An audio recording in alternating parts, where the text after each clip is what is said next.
When it comes to fantasy series, they certainly don't get much bigger than Game of Thrones, but the new show, The Witcher, promises more magic, more monsters and more action than you can poke a sword or a lightsaber at. We caught up with the star of the series, the Man of Steel himself, Henry Cavill.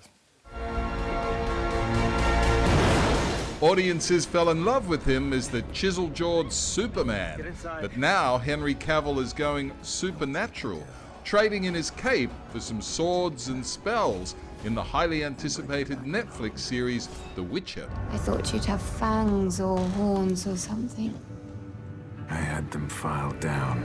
The show is following three characters, Yennefer, Ciri, and Geralt. And they are three very, very different personalities, but they're all affected by something called destiny. And they exist and interact with one another and the world around them.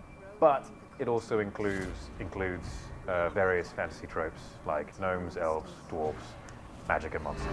People call you a monster too. Why not kill them? Because then I am what they say I am.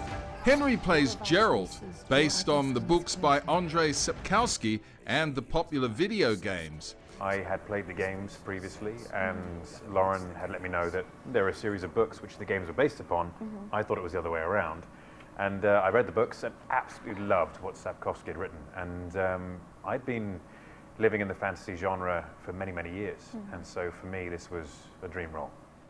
Set in the fantasy realm of Continent, the show has been compared to Game of Thrones. I think a comparison to something as successful as Game of Thrones is wonderful, very, very flattering. I do, however, think that Game of Thrones and The Witcher can't really be compared. As much as they still live within the fantasy genre, they're at opposite ends of the spectrum when it comes to the fantasy genre. And it's almost like saying someone's going to be the next Tom Cruise. No one's going to be the next Tom Cruise. Tom Cruise is fantastic. Game of Thrones is fantastic. And that exists by itself. What will happen next will happen next. And to draw parallels of something already gone before, I think can only lead to disappointment. Do not tell me that this is finally the moment you've decided to actually care about someone other than yourself. Don't touch Roach. It was such a pleasure to be able to put so much story into this and to work to such a technical level. And it's something which I'm very, very happy with. And while we're still waiting for the series to hit our screens, Season 2 has already been commissioned. Very exciting. It's always nice to know that, at the very least, there's people making decisions about Season 2 who like it that much that they're going to put a Season 2 ahead of the show being released. And I'm very, very excited to see what all the fans think and new fans alike. They say witches can't feel human emotion.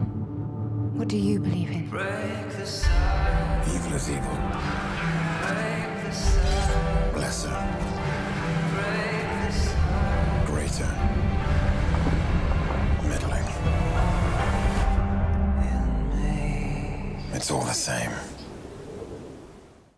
There you go. Boy, the fans are hot for this one. The Witcher, it's called, lands on Netflix tomorrow. Looks a little Legolas from, you know, Lord of the Rings, doesn't he? He does, and it looks like he's having more fun since he went blonde. Blonde, so boom, boom. There you go. He's a beautiful man, isn't he? Just a beautiful man. Henry Cavill. He's stunning. That jaw. Chisel. The jaw. That dimple in the chin. Yeah, well, you don't Perfect have to go on face. about it. We should run more of that vision, I think. Thanks very much.